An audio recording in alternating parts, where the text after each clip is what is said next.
भाजपा जगातला एक नंबरचा पक्ष. सत्यजित पाटणकर भाजपात दाखल.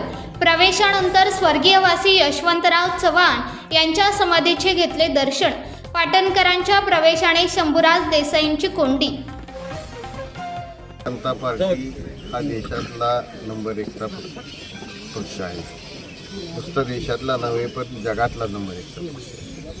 आज पाटण तालुक्यातील जो रखडलेला विकास आहे, शेतकऱ्यांचे प्रश्न आहेत, व्याघ्र प्रकल्पाचे प्रश्न आहेत, धरणग्रस्ताचे प्रश्न आहेत, बेरोजगारीचे प्रश्न आहेत, हे सर्व जर सोडायचं झालं तर आपल्याला एखाद्या मोठ्या पक्षाच्या माध्यमातूनच ही कामं ही सुटली जातात. आणि जनतेची सेवा करण्यासाठी भारतीय जनता पार्टीची घेतलेली आहे आणि यासाठी भारतीय जनता पार्टीमध्ये आपण प्रवेश केलेला आहे. तुम्ही एवढ्या वर्ष ज्या वेळेला तुम्ही होता त्यावेळेसचा जो विकास झाला होता जर तुम्ही पाहिलं तर 1983 नंतर पाटण तालुक्यामध्ये विक्रमसिंह पाटणकर साहेबांचा जो कार्यकाळ होता यामध्ये दळणवळणाचे प्रश्न सुटलेले होते, मोठ्या प्रमाणात घाट रस्ते झालेले होते, मोठ्या प्रमाणात दवाखाने झाले, प्रत्येक गावामध्ये शाळा झाल्या, 7 धरणं झाली, 3-4 पूल झाले, प्रत्येक गावामध्ये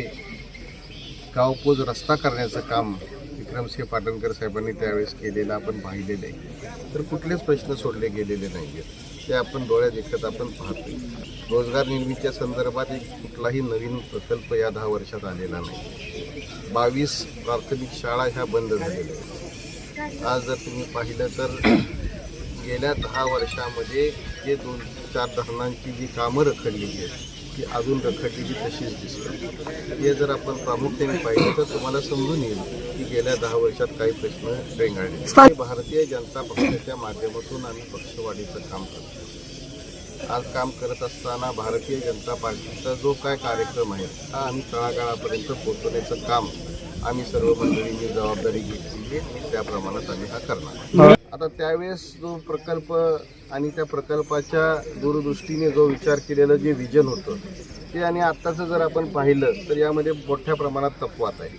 आज जर आपण पाहिलं तर नवीन महाबळेश्वरच्या नावाखाली आज जी गावं, आज मला वाटतं 250 का काहीतरी गावं आज त्या नवीन महाबळेश्वर प्रकल्पामध्ये घेतलेली आहे. परंतु या 250 गावामध्ये प्रत्येक सर्वे नंबरमध्ये काही ना काहीतरी MSRDCने आज त्या ठिकाणी आरक्षण टाकलेलं आहे.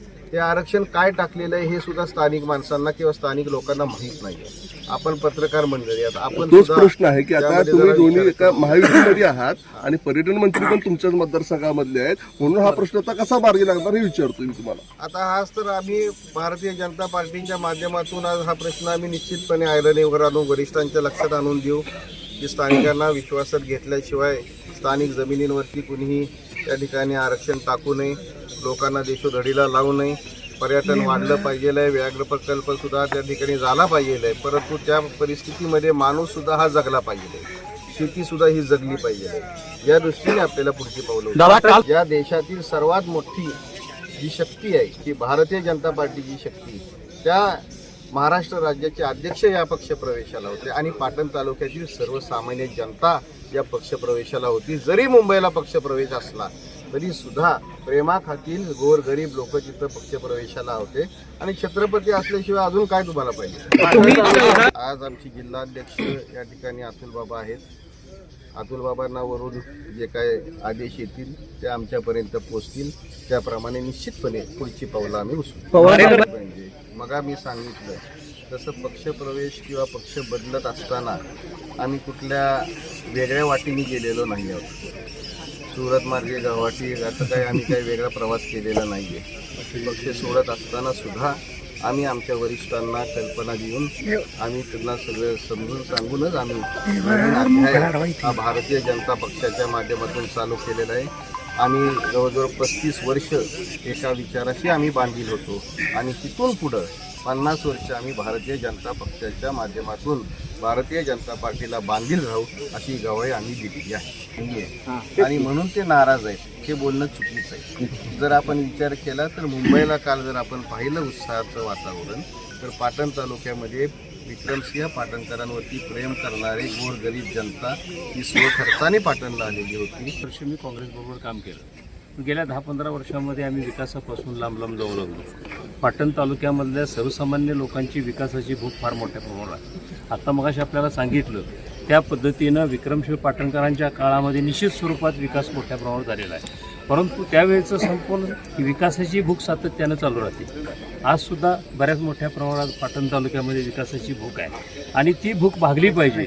खऱ्या अर्थानं अजूनही बरीचशी विकासाची कामं करण्यासारखी आहेत. मगाशी आपल्याला सांगितलं सत्यजित आणि त्या पद्धतीने या तालुक्यामध्ये प्रोजेक्ट आणले पाहिजेत. रोजगाराच्या लोकांना बऱ्याचशा लोकांना गरज आहे. आज आपल्या पाटण तालुक्यातून बऱ्याच मोठ्या प्रमाणावर मुंबईला लोक जाऊ लागलेले आहेत. ते लोंढा थांबवणं एवढ्यासाठी प्रोजेक्टचीच गरज आहे आणि ते ह्या भाजपच्या माध्यमातून त्यांच्या हातामध्ये सत्ता आहे. आणि आज नाही म्हणलं तरी हिंदुत्वाची एक वेगळ्या पद्धतीची लाट या देशामध्ये मोठ्या प्रमाणावर आहे आणि त्या सर्व लोकांची मानसिकता अशी आहे की आमच्या दोघांच्याही दारामध्ये रोज सकाळी 5-50 माणसं येत आहेत की तुम्ही हे बदल झाला पाहिजे आणि ते करणे ही त्यांची मानसिकता आहे. आणि अशा पद्धतीनं लोकांना जे अपेक्षित असेल त्या पद्धतीचंच प्रतिनिधित्व आपण दिलं पाहिजे आणि आज त्या गोष्टीची गरज आहे.